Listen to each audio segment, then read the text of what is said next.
Let's help each other navigate through the world of postpartum depression this morning as we learn more about the Good Mother Project. And joining us from the Good Mother Project, Erin Suds and Joanna Noakes. Thank you so much for joining us, ladies. Let's start off with exactly what is postpartum depression in regards to symptoms. Can you tell us a little bit more about that? Yeah, I mean, a lot of people associate postpartum depression with depression, but there are so many other symptoms that you can go through in that case. I mean, for myself, it was a lot of anxiety. It was a lot of sort of OCD tendencies.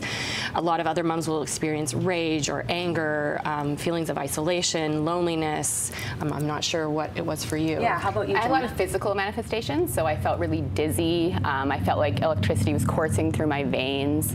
I couldn't breathe a lot of the time. I struggled taking a deep breath, and I just felt panicky. And how long were those symptoms going on before you identified it as postpartum depression? Mine actually started in pregnancy, and a lot of people don't know that you can get depression and anxiety during pregnancy as well. And then after the birth of my son, who was a more difficult baby than my daughter had been, they got a lot worse very quickly, but I kind of came and went, and it took me actually a few months before I sought treatment. One of the things that happened with me after my first child was I found myself in the shower crying that my baby hated me. And luckily I had given my husband a list of postpartum symptoms, and that's when he identified. So I think that was a really powerful thing for me, and maybe something that husbands and loved ones can do as well. Yes. What was something that your loved ones did for you that was helpful? Oh gosh, so many times my family tried to help me, and it was when my husband said, you need to look at this Pacific Postpartum Support Society information again. They had given me a flyer through my midwife, and I had been on their website a couple times, and I went back to their website and I realized, okay, I went back to their website many times, and then I realized, okay, this is something that I need to address. I need to maybe give them a call. And did it take so long for you to kind of go, okay, I'm going to really make the effort to do something because of the stigmas that are attached to postpartum depression?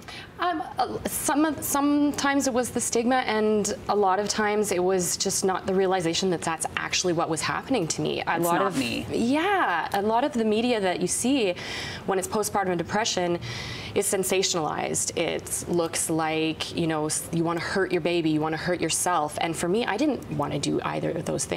I just felt not right. And so that held me back a lot. I'm like, oh, it's not postpartum depression. That's not what it is, but that's what it was.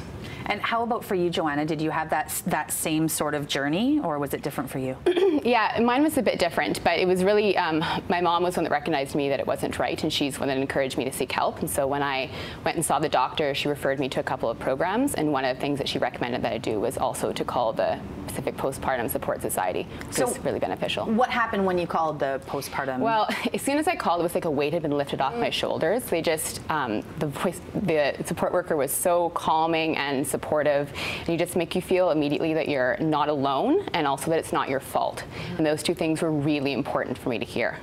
And then they keep in touch with you afterwards. They follow up, they contact you, they continue phoning you. And I was lucky enough to actually get into one of their support groups, and so we met once a week with other moms going through similar things, and we were able to chat about our weeks and what went well and what didn't, and just get the support from each other. And can you talk about the moment where you realized that your postpartum depression was gone? What are some, I mean, it's kind of a weird question, but yeah. I mean, it doesn't continue forever. You're sitting here now, you don't still suffer from postpartum depression. So what was that moment like for you where you realized that you'd done enough self-help that you were better?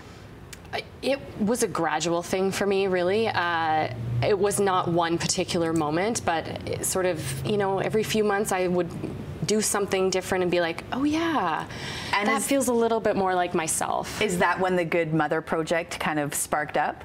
Yeah, that happened in May of 2014. Mother's Day was coming, and I'm a family photographer, and I wanted to kind of do something to give back to the Postpartum Society who had helped me. And so I put together a fundraiser for them, taking photos of moms and their kids, and it kind of snowballed into this Good Mother Project website. And that was like sort of my way of giving back to the society and also helping other moms that were going through this. I'm several years post having children, but I did find the website really inspirational. Oh, thank you. So thank you so much, ladies, for joining us this morning to talk about the symptoms of postpartum, how to get help, how family members can help each other, and of course, the Good Mother Project. Thank you so much, and all the best to everyone watching, and happy new baby world. I love that.